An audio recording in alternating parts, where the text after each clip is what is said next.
All right, everybody. So thank you for joining us again for another Hostel Chat. So this week, lately we've been hearing a lot about possibly um, turning hostels into a co-living space while we're waiting for short-term travel to come back. And so this week we'll be talking with Luba about this possibility. So we're going to ask her a couple of questions, and at the end, feel free to jump in, tell your thoughts, ask any more questions if you want. And so yeah, so Luba, I'm going to start asking you for introducing yourself, and then we'll go on to the questions. So I'm Luba. I'm from Soul Kitchen Hostel. We are in St. Petersburg, Russia. We have 100 beds. Have been operated with this size, more or less with this size for the past 7 years. Yeah, what else? That's me and Sergey. Sergey is also here. And Oksana, she's also here with us, our manager. So they're also listening. Maybe they will join. Awesome, thank you so much. So let's start I want to start by asking you, what are the differences between a hostel and a co-living? So I think that it can be explained really easily, can be easily explained the definition of a hostel versus the hotel. Is like co-living is a long stay and hostel is a short stay, but of course there's a lot of other stuff that goes beyond just this simple clarification. And as a hostel versus hotel, it is a lot about the communal aspect. It comes even more, I think, when it comes to the co-living, because people integrate with each other even more because they live with each other longer. At the same time, there are a lot of other stuff that we can't see from where we are right now. For example, there are also some corporate groups can be, and there can be some cooperation with completely different kind of companies, like co-workings, like IT companies, or maybe business accelerators, and a lot of other stuff that as a hostel we only focus on the tourism. For the co-living, they can focus on a lot of other stuff. So mostly those are different varieties of professionals and a lot of other stuff around it. And not only professionals, sometimes those are also students, so people who wants to finish their degree or something. They want to focus on work, and sometimes they go to a co-living which is not in the city, because they want to just focus on work, and then on the evening they can go around the nation, for example. So those kind of people also go, and I'm sure that there are more. I'm only learning now, so I can't say I'm for sure not a professional here yet. But hopefully I will be. I have participated one really interesting meeting for co-living operators. It was in the end of, I think it was in the end of January this year. It was in a really nice place next to Berlin, but it's actually was a village not far from Berlin. And it was a really nice co-living place. And I was amazed that bunk beds there were so much similar with the bunk beds at our hostel, because they were built in with the curtains. It was super, super nice. And I was so much like, yeah, this is so much the same. So I have learned a lot during that time. It was something very similar with a hostel management and conference, let's say. Yeah, so that is basically the difference, if I can say so. And sorry, I just want to clarify. It seems to me that the co-living is to workers as hostel is to travelers. I mean, it seems to me that travelers that like hostels, it's because it creates that communal atmosphere where people get together and have this synergy of travel, like, you know, finding other travelers, going out with them. Whereas co-living to me seems to be an extreme of almost like a work synergy, as in like I'm doing a startup or something, I'm a digital nomad, and there's a communal atmosphere, or it's set up in a way that there's these activities and stuff to bring people, professionals together and have this synergy and learn off each other. So is that correct? It's more about kind of like of work. Yeah, for sure. That is totally correct. Moreover, that can also go not only the professional level, but just like your personal as well, because sometimes that also goes to your personal growth. And there's also yoga and a lot of other stuff includes that can be out of the professionalism, but generally for the good of people and for them feeling that they can contribute to each other, for example, not only on professional level, but mostly on the professional, of course, yeah. Yeah, sorry. Thanks, Beatrice, go ahead. Yeah, no worries. And so, why are you considering adapting your hostel into a co-living? Well, we have two major points. One is that we lately had a very big law which has challenged us a lot about hostels that are not legal in residential properties. At the moment, we're still in residential property, and the process of putting it to commercial property took us even longer. So right now, we officially cannot even operate as a hostel anyway.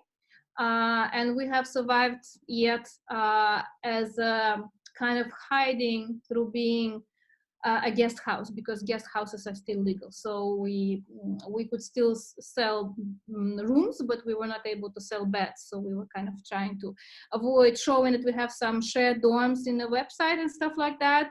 We're not allowed to promote ourselves as a hostel. So our logotype right now is a soul kitchen house and not a hostel, because this is what the law is telling us to do. And we're still having pressure. Just a few days ago, we had another checkup from the administratives telling us like that even though we closed, we had a couple of promotions done by some social media people who were just they were just doing it out of the goods, because they wanted to showcase the hostel, that people would buy some gift cards. But they were even telling like, oh, you sell gift cards, that means that you will be open. You can't be open. So we have already that scenario going on. On top of that, now we have the virus. And in Russia, I think it is a little bit worse than in Europe in terms of what we can expect from the tourism, and especially what we can expect from international tourism. So I'm trying to be realistic. And one more thing, we have a really big seasonality. So if we don't earn in the summer, we won't be able to go through the low season, and the low season is more than 6 months. So it is clear that we won't get enough to survive through the low season. So that means that we have to do something stable, so that we cover both seasons equally in some low level that will be enough to sustain. And for 1 year, for sure, we want to do that. Maybe one more, depends on how the situation is going to go, because you don't know, maybe it's going to be one other wave of virus or something like that. And there's also a lot of politics going on. So we have to be extremely flexible. In the long-term perspective, I think it can be really nice, especially for us, since we're really seasonable. For the low season to be a co-living, and for the high season to be a hostel, and have this kind of really nice mixture. Luba, sorry, are you, you're saying that it's not legal for you to be a hostel in a residential building? Yeah. Anyway, but without going too much into the logistics, is the co-living legal in Russia? Or, I mean, does that solve your problem? Basically, the co-living is at the core of Russia, because since the communal times, that's how everybody used to live. And we still have a lot of communal apartments. And a co-living has like legally the same structure as a communal apartment, because you're staying long-term with other people, and whatsoever, that has nothing to do with the new law, because new law is covering only tourism, something that people stay short-term, and we're only going to have a long-term. So that is also a perfect solution for us, because legally we are completely clear here. Awesome. What does Russia consider a long-term versus tourism? Is there like a certain cutoff? If I remember correctly, it was 1 month. Okay, so if it's a month or over, then it's legal. It's legit because it's long-term. Yeah. Well, guest houses are also allowed at this point, but with a lot of buts. Guest houses has to be something that you can imagine an old lady have a couple of rooms in the apartments. So there is no reception, there is no room numbers, there is nothing that shows kind of a hotel style because it has to be very homemade style. And they were telling me a lot of crazy stuff, what is not allowed. So basically it has to be something that doesn't look like a business. Okay, thanks. All right, and so how are you planning on adapting your hostel into a co-living? What changes are you going to make, if any? Well, my strategy is to go beyond how other hostels are doing right now, because we have a lot of hostels in St. Petersburg. It's over 200. And it's been a really common practice to host long-term stays during the low season for everybody. And they did that always. So it's not something new. So going the same way wouldn't be inventing anything. And it wouldn't be interesting for neither us, neither the guests, not the guests. So that is why I realized, well, I went to the meeting of the co-living because I was genuinely really interested in the topic, and that was something that I wanted to do in the future somewhere else. So my intention was not to implement that at the hostel, but it looks like it can be a good idea now. We want to rethink our common areas and also the dorms to facilitate the co-living in a way that it can be flexible. I mean, of course, it can be really flexible because co-living requires a bigger amount of common space. Basically, we're going to knock down a couple of our big dorms. And we're going to have spaces there that are spaces that only co-living usually have, because hostels, they usually don't have, for example, a big co-working space. In the hostel, you can find some corners here and there. Maybe you work at the kitchen, maybe there are a couple of desks if you're really lucky. But usually hostel is not facilitating that, because when you travel, you usually don't work so much. I think now generally it is a good idea to have a co-working corner at least. But now we're going to go with a whole big co-working room because neither of the hostels right now are having something like that. Basically, I want to create something that can be, well, of course, attached to the Russian reality, but very, very close to how some nice co-livings are operating right now. Most of all, it is about community. So it is not that very much about the facilities, actually, because if you think a lot about the facilities, that can be a lot of stuff, because people live long-term, so they need a place to store things. They need more shelves. They need more storage space. They need some big place to hang their clothes. We were even thinking maybe we have to put a fridge in every room or something like that. But I think the most important is that it's not a place to stay as a hostel. It's not a place to stay. It's a place where you communicate. It's a place where you work together, where you do stuff together, where you also cook together and watch a movie together. And we were thinking about yoga classes, coach sessions, things like that. So another room we're going to knock down, and we want to make, well, this is just the idea right now. So we haven't knocked down any rooms at the moment, still in the process of finalizing everything. Another room we want to have just an empty space. So we can have yoga classes there, we can have some meetings there, we can put chairs and desks. So I think generally it is very good when all the spaces are flexible.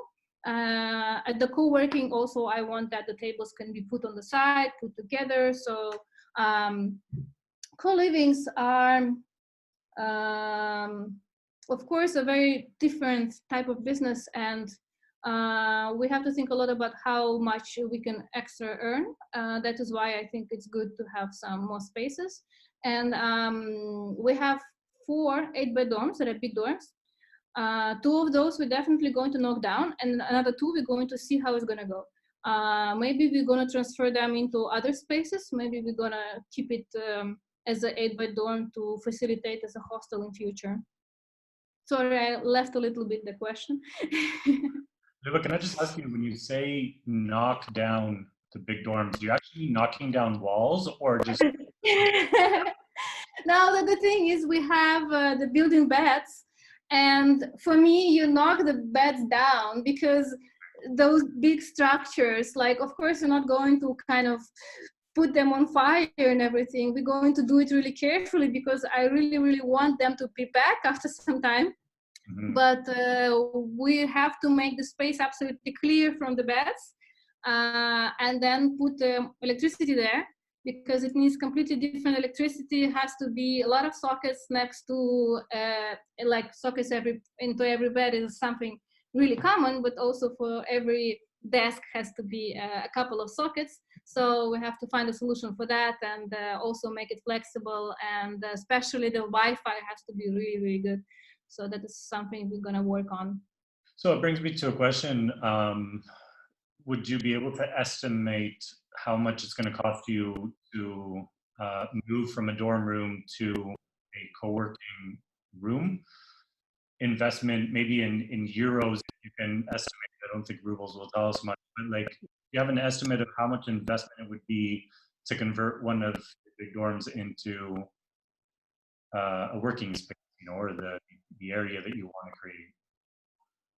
Well, to be honest, this is exactly where we are right now. A little bit afraid of the result of our calculations. Our beds are built in, and it was expensive to build them. So I'm sure it's going to be not so cheap to remove them as well, because you have to be careful and you have to know how to put them back. So that's gonna cost for us, I don't know, maybe something like 500 euros. And I think 2,000-3,000 to put the desks in. Well, I'm talking about the really big dorm. It's like about 34 square meters, so it is super big. And the electricity and stuff. So I maybe like 2,000-3,000, so something like that. So it is not going to be really cheap, but I'm thinking about different options. Because there are 2 ways of 2 layouts that I can mention for co-working: 2 large tables or a lot of small tables. So we usually use a lot of desks and basically a lot of furniture from secondhand online stores. So if we go the same direction, we can save a little bit. Also, you can do the long table homemade or like half homemade, so it can be a little cheaper, but the electricity is going to cost for sure. Okay. And talking about, you were talking about removing the big dorms, maybe not just because of size, but also about how many people will be sharing and sleeping. Yeah, because it's 8-bed dorms, and I don't want a lot of people sharing it right now in this kind of situation. It is not good neither for them nor for us. We will be worried a lot, and I think 4 is maximum, and even about 4, I'm not so sure. I just really hope that. When you say 4 maximum for you, because this was going to be my question, is that considering because of COVID, or is that because in co-living it's not normal to have 8 people, 10 people, 12 people, you know, or is it a mix of the 2?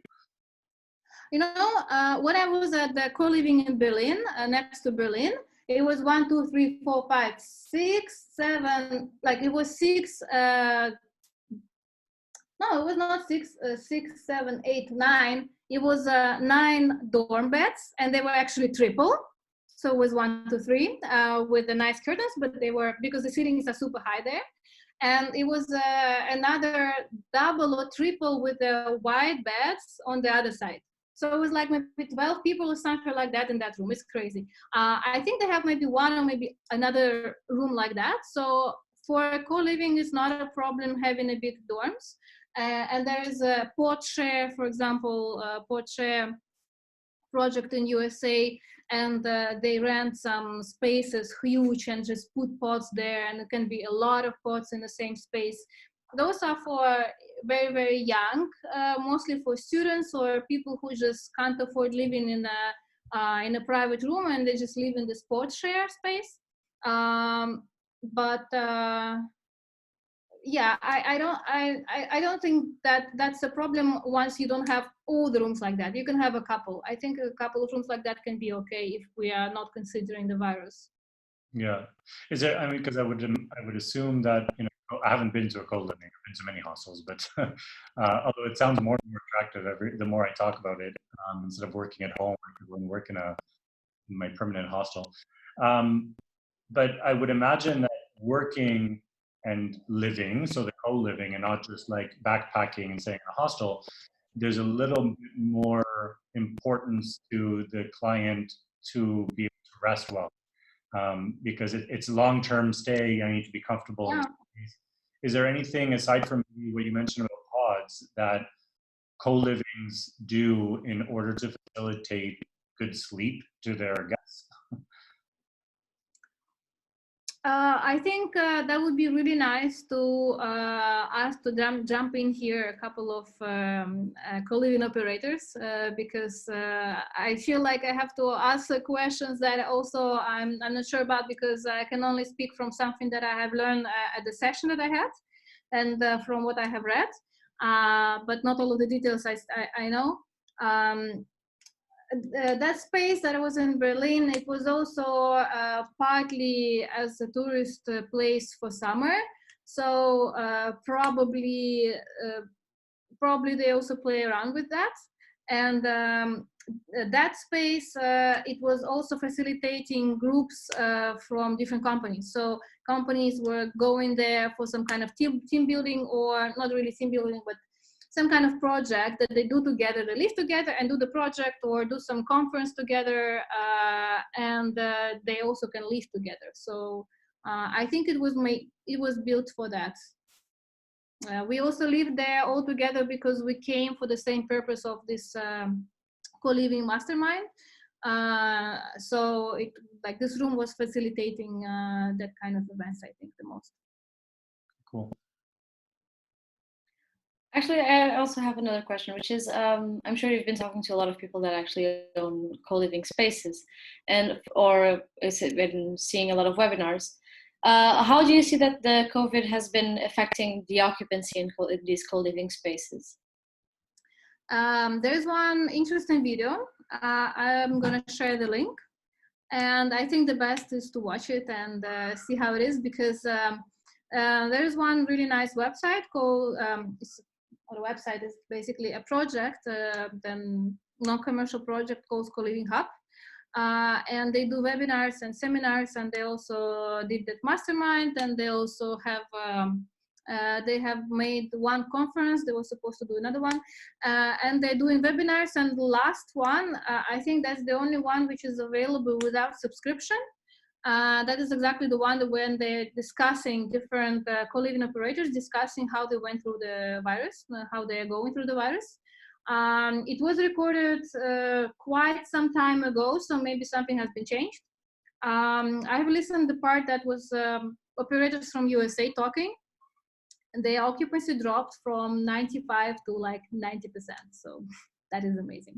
Though I'm sure that in Europe it is not the same, because once you are working remotely during the virus, mostly you're gonna go visit your family, and you better spend this time with your family. So I'm sure it is not just like from 95 to 90, but for the USA, I can imagine, especially like somewhere in New York, there is nowhere else to go probably. But that has definitely dropped much less than at the hostel, because you can still just live there. It is a place to live. Awesome. I'm gonna find the link. Luba, if I can ask, have you researched or thought about what exactly but a co-living target audience? If you were to kind of not consider limitations of countries and stuff like that, but you know, is there a specific age range or a more appropriate age range? Are they students? Are they digital nomads? Are they usually males or females? Like, what do we need to know about the customers that frequent co-livings if we were to market to them? I think the most general answer will be that those are definitely young professionals, digital nomads, people who can work remotely, students as well, because students, like a lot of co-livings, especially the ones who are in the city, they're a mixture of digital nomads and students. So this is the major part of it. Some of the co-livings, then they tend to something more specific. That pod share in USA, because it is all communal space, they definitely have a younger people. They definitely have something below 30. But a lot of other places, they can be more than that, because they can be more expensive as well. So depending on the price, you can attract people who are more professional than the other, let's say, who can afford a more comfortable place. There is also the variety. There is also niches and everything, but generally it is young professionals. And any nationalities? I mean, I know I was looking some resources that you sent me, and if I'm not mistaken, it seemed like the Asian market was more more considerate of using co-living than others. Yeah, it is not that Asians are going to travel to your co-living. It is that in Asia, there is already a culture of not having a lot of space. So it is logical, since that cities are so dense, how to live in the nicest way, considering that you don't have a lot of space. So I think that it was very natural for them that a lot of co-living projects, big co-living projects, are happening in Asia, and they are facilitating a lot of people, and some of them, they are actually tailored for students. Some of them actually having a contract with the university, for example. So it's like a student campus almost, but a private one. Okay. And have you studied a little bit, or do you know about let's say the ADR or the price? Like, obviously it's a longer stay, so it's not going to be at a higher price. It's going to be at a cheaper price, I would assume, than a hostel. But do you have any ideas or what you're expecting comparing to an average daily price in a hostel with the average daily price broken down per month in a co-living? So monthly prices vary, I guess, depending on the quality and the niche and stuff. So there is one resource called Coliving.guide. You can find a lot of cool information over there. And there it says that the basic level of the pricing is 300, 600 per month, medium 600, 1,200. High 1,200, 1,800, and exclusive 1,800 to 3,000 per month. Yeah, but do you know how that compares to what the price would have been had it been a hostel? You know, I'm just trying to get a comparison of, if on a month in a dorm room I was to get, let's say, €1,000 on a bed. You will get much less. You will for sure get much less. Right. So I think it is like, am I going to close down my hostel, or can I try with something else to get at least something? So No, of course. So of course, if not considering the virus, building a hostel is much more profitable than having a co-living. Right. Yeah, I'm just trying to get a figure that if I was to convert my hostel into a co-living, what I would expect to be able to charge based on my market. So if my market has a certain price for tourism, I think it also kind of correlates with what the residency cost would be as well. So co-living, just to know if it's about like 50% of what a dorm room would be, if it's 20%, if it's something like that, just to kind of grasp an idea if there's anything that you have seen or know. But to know what to expect, right? If you're going to turn your place into a co-living, you must have some sort of what's it called, like a forecast of what it is. The pricing, I have seen very expensive co-livings, and also there are cheap ones. My personal logic would be to go from the cheap rate, like the low season rate, like the low season rate, and multiply that into 30. And then on top of that, you can think of adding something if you have some cool extra added value. Some co-livings, they offer food, for example, because if you are, for example, well, we all are in the city, but the one I have been was not in the city, and there is not a lot of place where you want to go to eat. So while you basically have no other chance other than going to a supermarket, so they provide breakfast, lunch, and dinner, and this is really, really nice. So the price includes that, and that is why it is more expensive than if you would just otherwise book an apartment somewhere. Cool. But I would just basically multiply the lowest rate into 3 days. Okay. And speaking of extras, that's good, you know, like hostels, we have a lot of extras that include like towels, food and beverage. We have the tours, you know. Is there something that's maybe more stands out in co-living in order of extra revenue? Or is it basically everything's included? I know they have like activities and workshops and things that help out, bring the community and learn from each other. Are any of those charged? Is there something that brings in extra revenue in that way? Or is it just kind of you pay one price for the month and everything's included? I don't have that much experience. At the hostel I have been, they have a bar, and it was a very, very cute honesty system because you write your name every time you take something. So extra profit was from the bar, and for that place, I think that was about it. Probably there was something else that I did not notice, like they also sell some souvenirs and stuff like that, but which is like a drop in the sea. There might be something that we have thought about, if it will be possible to do, is for us, because we have a big space, to rent co-working to people from outside, to rent the space to people from outside.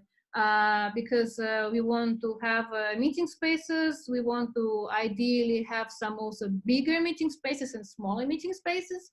So ideally that can be rented out for the outside, and if the place is nice, it can be something for them to do. And some of our colleagues right now, they're even doing photo shoot, like some do photo shooting in our place and contribute as much as you want as a little, I don't know, thank you fee.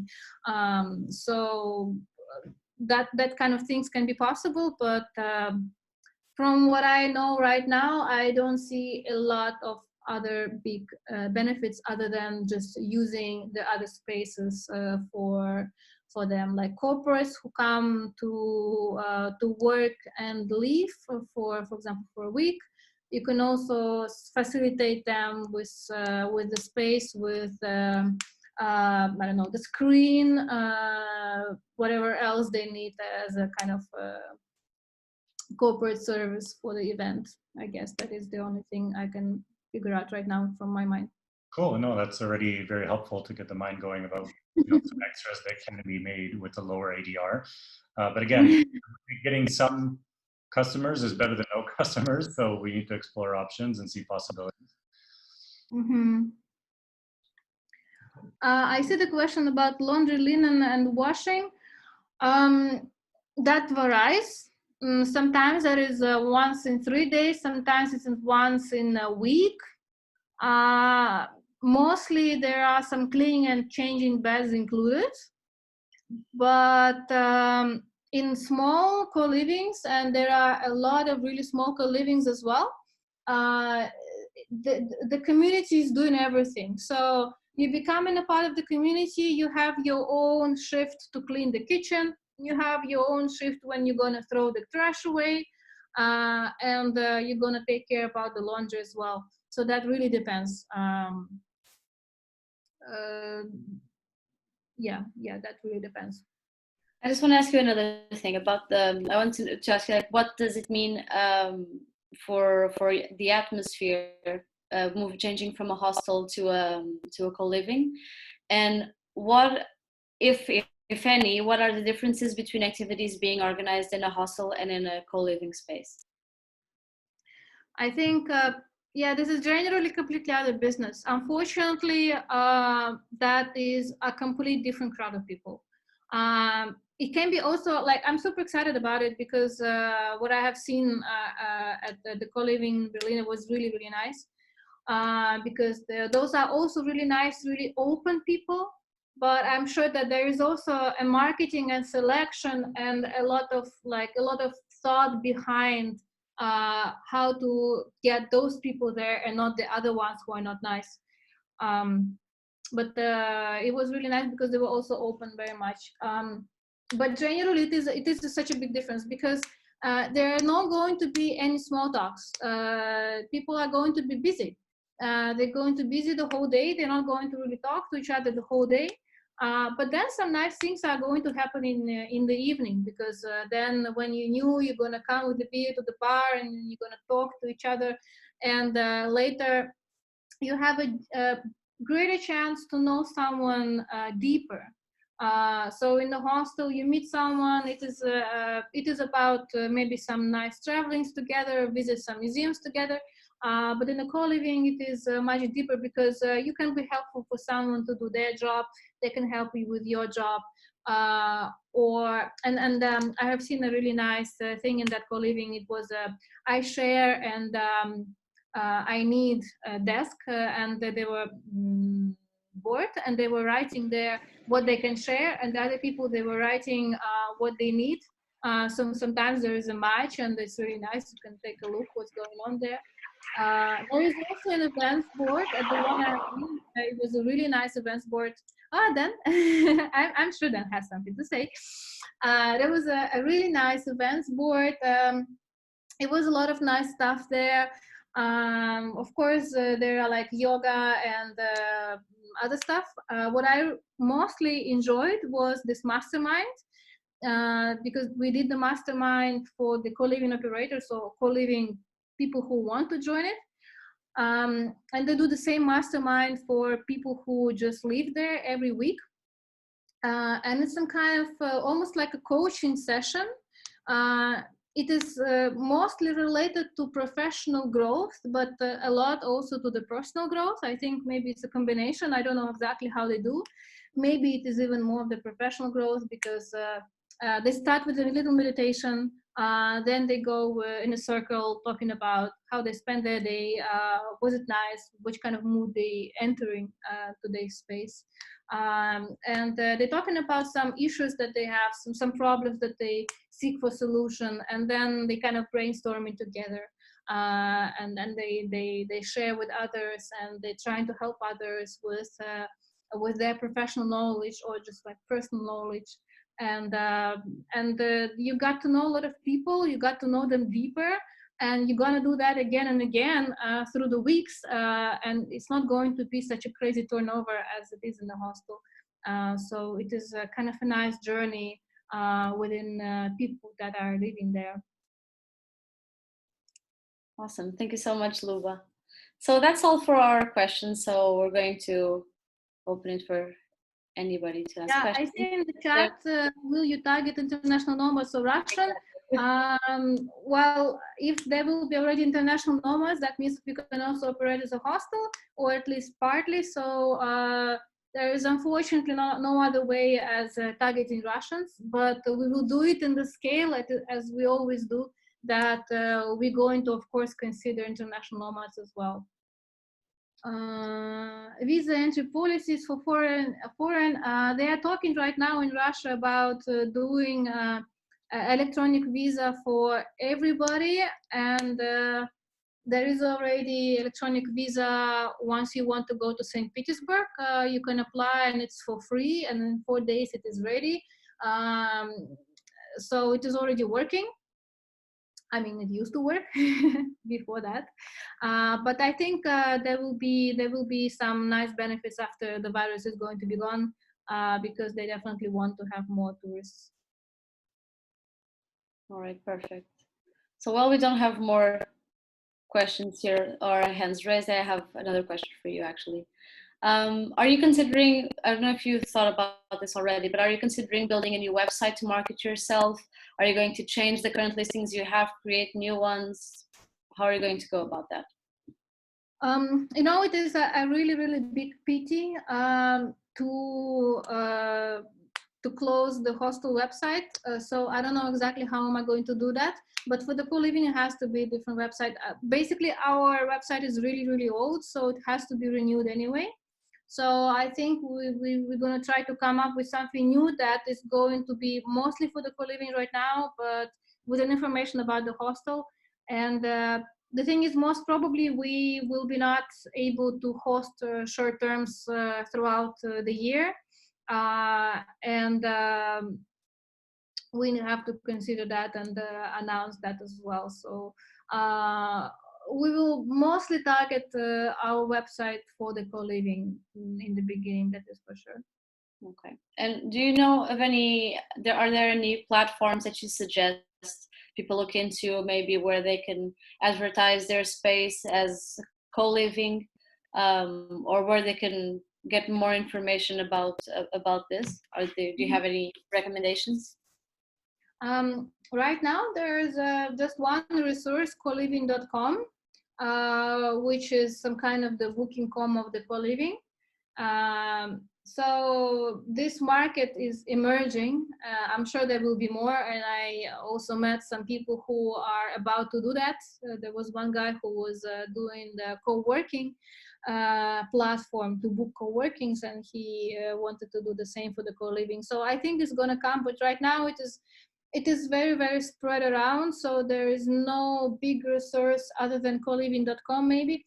There's also nomads, some website about nomads, digital nomads.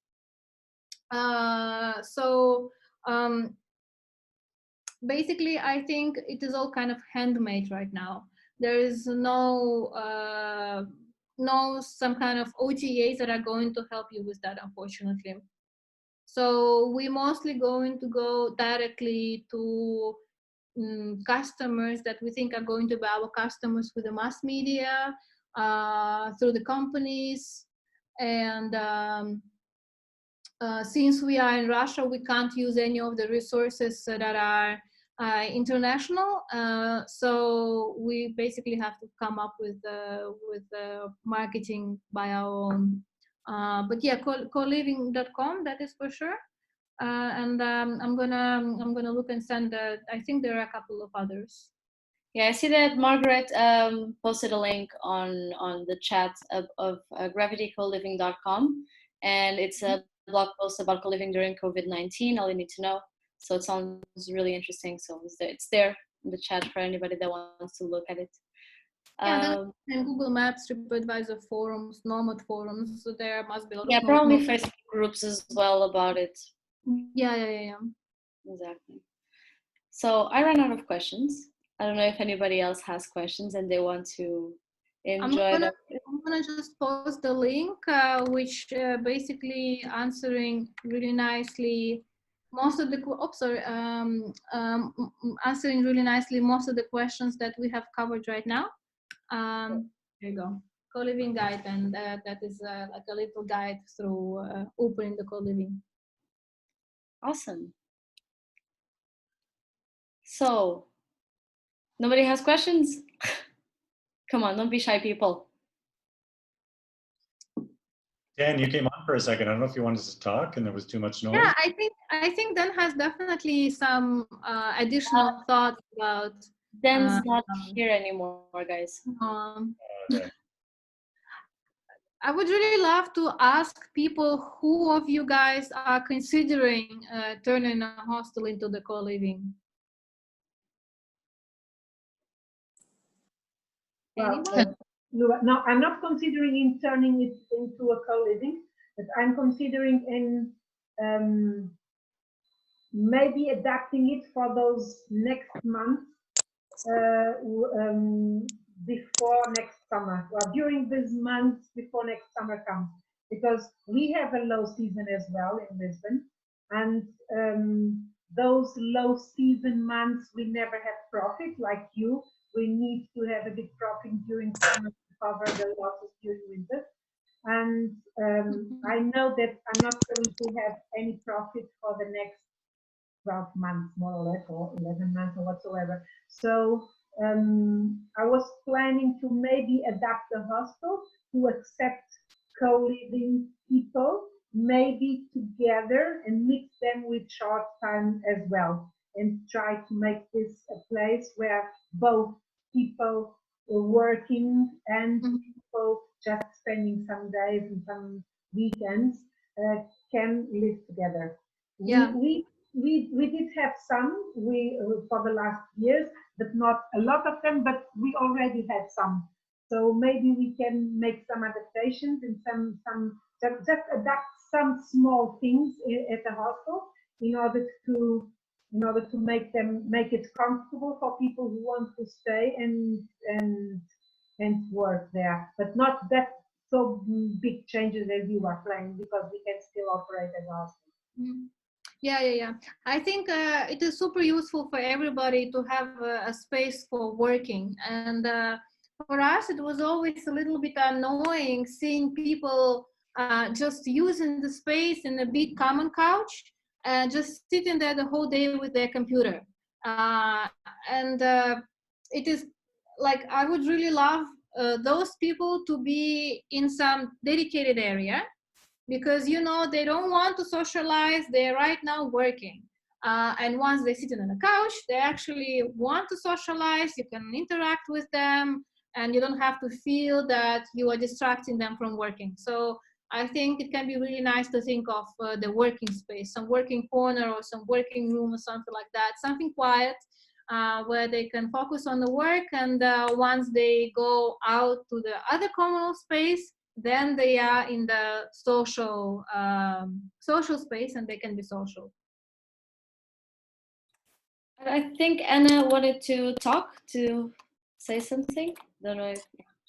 Yes, Anna Maria, it's here. Manga Hostel Belgrade. You can hear me, right? Yes. Yes. I was thinking about converting my hostel to co-living area even before COVID.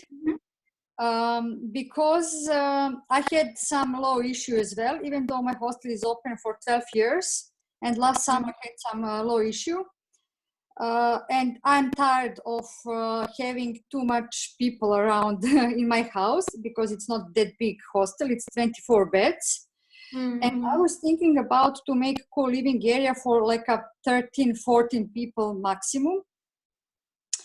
And I thought that I have to have just a single or double rooms, but you open my eyes now, because you said that in Berlin you were in like a co-living dorm with many beds. So basically, is it allowed to have like a 3, 4, 5 beds? I think in the co-living everything is kind of allowed. I think the best would be to test it, like to see. Yeah. This is exactly Coconut. This is the one I have been, exactly that. And the student hotel, we have also checked it out. I generally, of course, it is not nice to share a room with somebody else. So if you do that, probably you're gonna attract younger people, and it's gonna be cheaper. But if you provide them a little more personal space, like there will be curtains, it will be nicer. You're gonna have more chance. In Coconut, I think those were done for the groups. So I think it needs a little bit more research. So I would probably suggest to either test it, or like do research and test it and then see how it goes.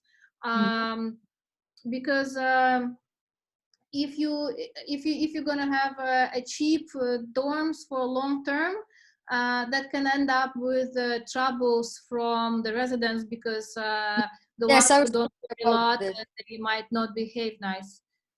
Yeah, I was thinking about that. Yes. And my question is, did you think about, I mean, I just have to be practical, you know, about cleaning lady, about toilet paper, about chemicals. Who is buying that? Who is providing? Me as a owner of co-living space, or they organize themselves at the spot? That part I don't understand. I don't know anything about that. Basically, I never had any experience about that. That's why. I know that there are places that a lot of things organized by the residents, and they clean after themselves and so on. I think the best, if you want to know more about it, go to Coliving Hub, and there is a subscription which is, I think it's like 90 euros or so, and you're going to have access to a lot of webinars that they used to make, and there are tons of different information. Because I think providing things like toilet paper has to be there. Cleaning, it can be the question, because if you charge them a little more, they generally do expect cleaning. If you don't provide cleaning, then that is also going to affect the price. It's going to be cheaper, but also then you have to control them, otherwise the place is going to be always dirty. Yeah. That is why I was thinking about to keep my cleaning lady and to have some kind of control. That's why, yeah. Yeah. That is one of the advantages of the co-living, that you don't have to take care about the cleaning most of the time. So I think that's best to keep her. Yeah, although after this situation, it would be best to keep the cleaning, so you're also able to ensure people that and market yourself as a safe space, that you clean and disinfect all areas.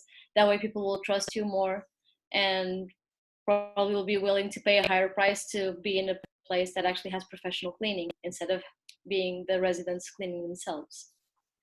Mm-hmm. So we have Julia as well raising her hand. I will send a few more links. Hello. Hi. So I'm in the same position as Benedicta, as far as I understood.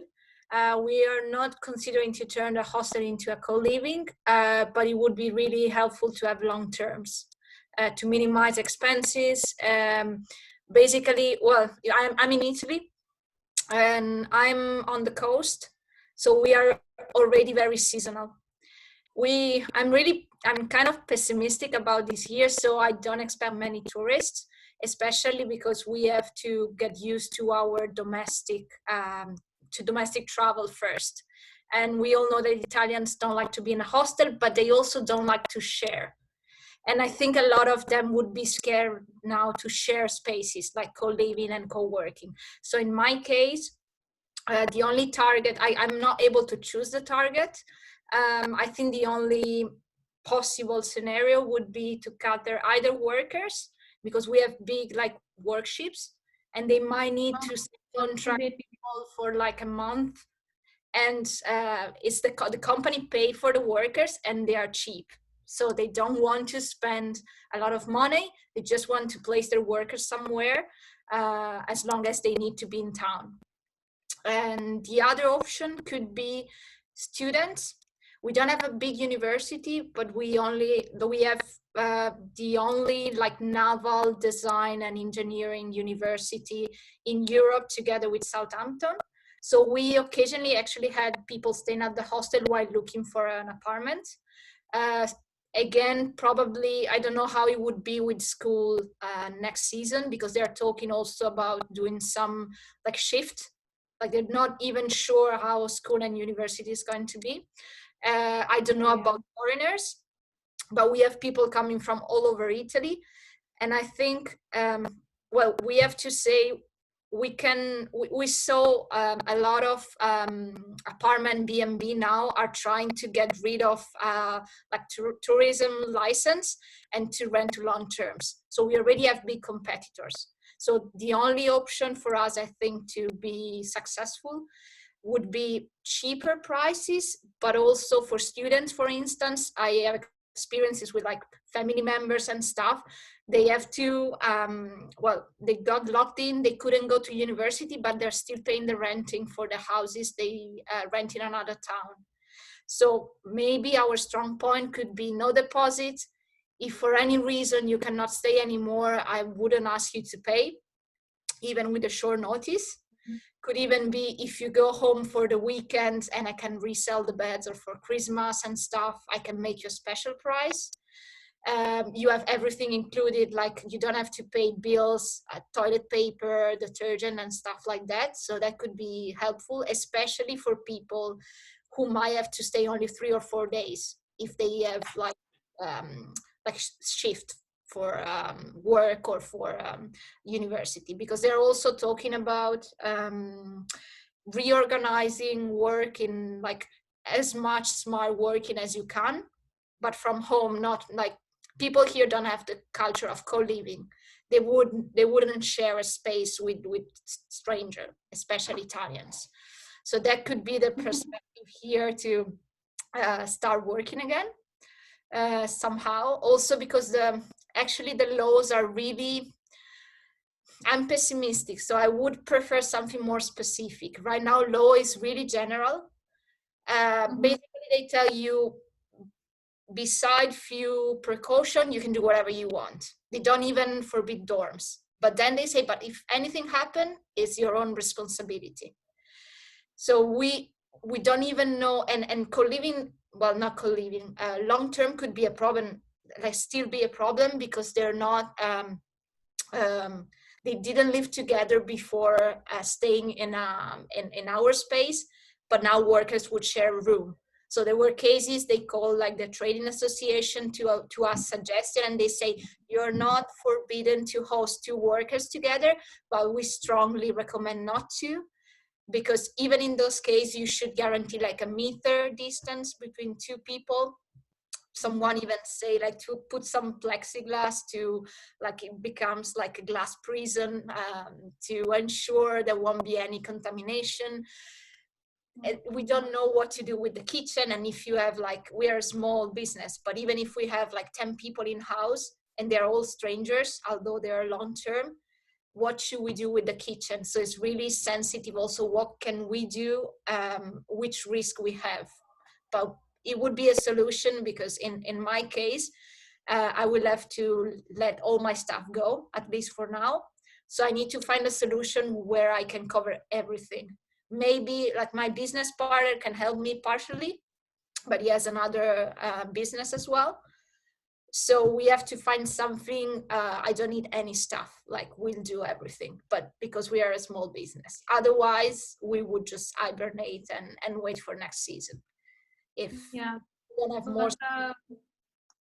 How big is your place? So we have 36 beds, divided in 7 rooms. We are lucky enough, because I was talking with I don't know how to call it in English, but the office, like hygiene office today, asking suggestion.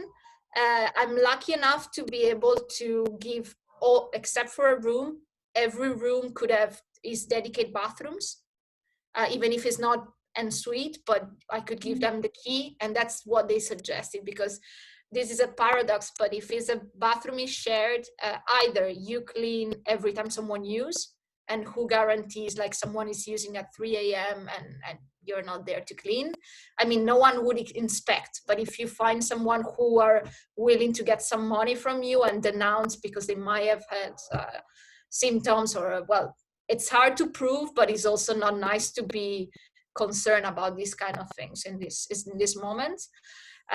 So they highly suggest to make the bathroom private for the rooms, which could be also an added value actually, because we are the only hostel, at least among the ones I know, because they're the legal ones in town, who have enough bathroom to ensure almost every room the private bathroom, especially target to Italians, which are not happy to share anything.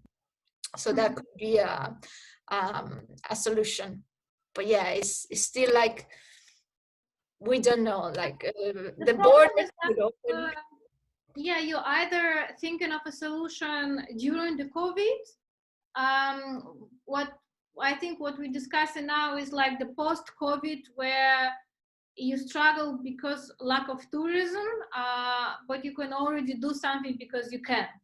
I was thinking of some kind of during the COVID options, which we decided not to because it is, this is my son, which we decided not to go because that is a lot of a hassle and it's still a lot of responsibility. So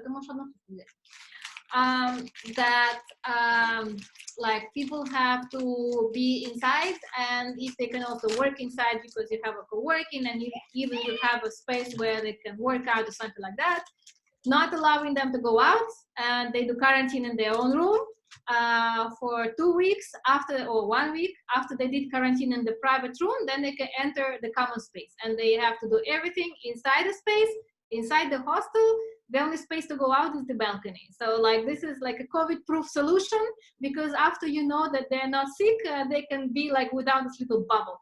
But this is like, of course, this is more like a fantasy.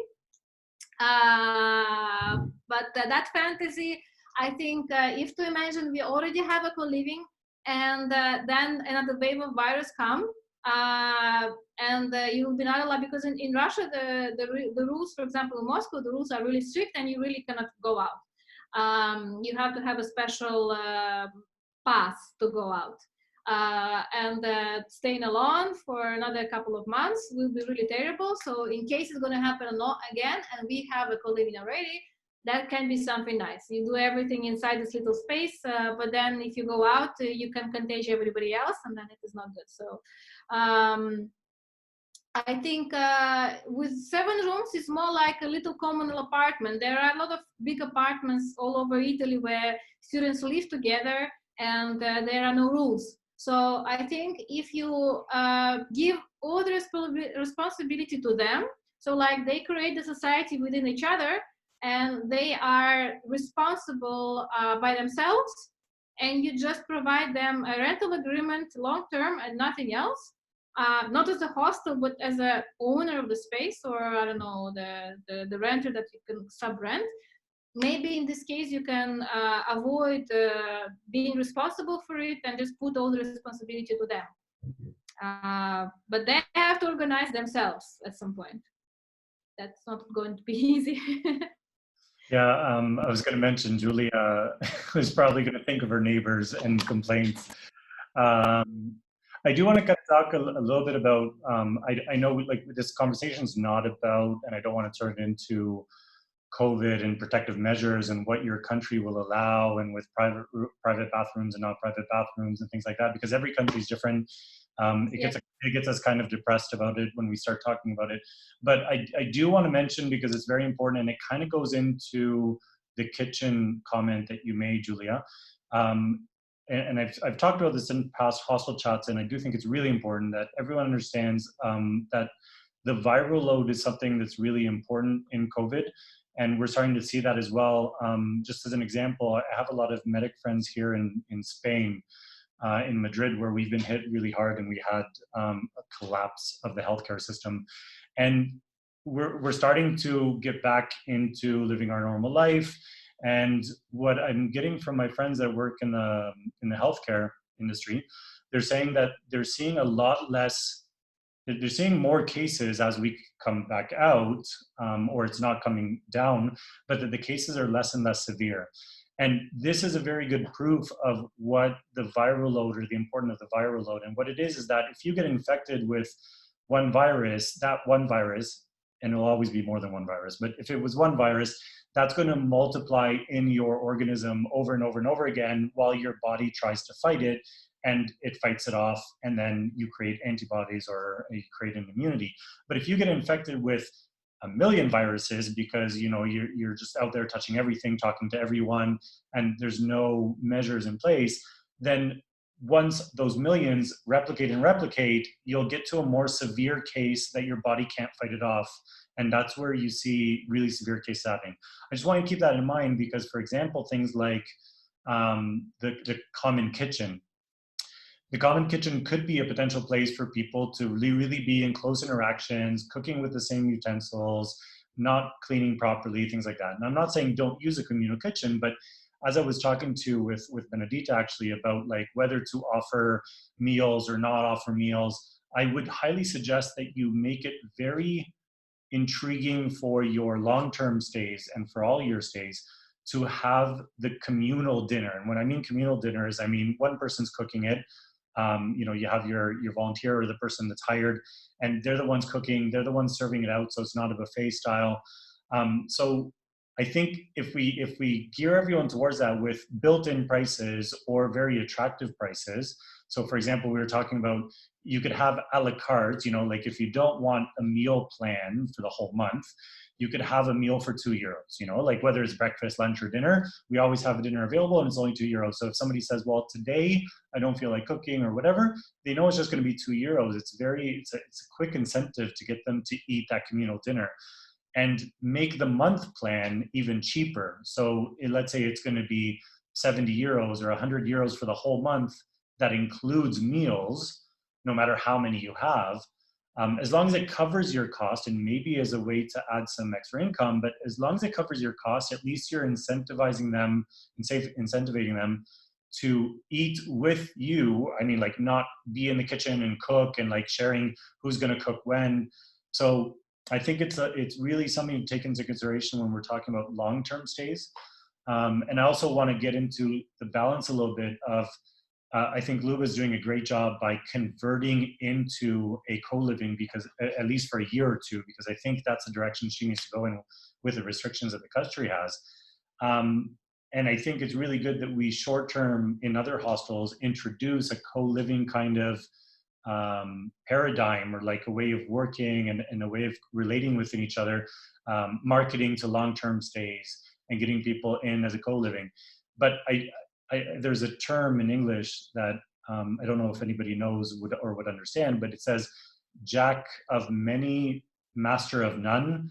So it's like, you know, you work in everything, but you don't master just one thing. You know, and that's something that we could easily get into. And I wouldn't want us to adapt our business to be, you know, like a jack of many trades. And I do this, and students and families and blah, because then we're really not a master of anything, right? Right now, we may not be able to be a full-on hostel or just a full-on co-living. We might have to do this kind of hybrid. But I think in the long term, I would rather we get back to, if we can, having just one jack, you know, one being a master of one trade, which is I'm a hostel or I'm a co-living, because there's definitely going to be some contrast of, you know, it's like I'm thinking of the hostels on the Camino of Santiago. Like I worked with some in Porto, for example, that were like party hostels, but at the same time they get these like Santiago, what are they called in English? The people that do the work, the Camino workers, pilgrims, thank you very much. So there was, you know, there was a conflict within the room, because people would come back in at 3 a.m. all drunk and make a lot of noise. And there's people that would get up to make their bags for their morning walk at 6 o'clock in the morning and make a lot of room. And so they kind of didn't mold in very well. That doesn't mean that co-living and hostels, the clientele can't live with each other. They are very similar. But I think the kind of activities that you do, for example, like yoga, meditation, more about self-improvement and about work ethics and time management, stuff that you would do with co-living, doesn't necessarily match with the hostel crowd. And the same way around, some of the activities that we do with a hostel crowd doesn't necessarily match with the co-living. So I do think that it's great that we take this opportunity to see what we can do in the short term and adapt ourselves to that. But then pick your long-term goal, whether it's I do want to full out do co-living, or I do want to full out do hostel, and keep yourself in line with that. I wouldn't start, you know, just mix matching for the long term. You know, think of the long-term goal that you have there. And that's my 2 cents with that. Benita, you've had your hand up for a while, so I think I'll let you. You're muted.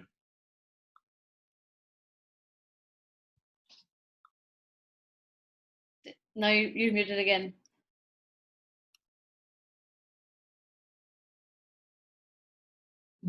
I just wanted to ask you, but what is really, really important for a co-working space besides the wonderful internet?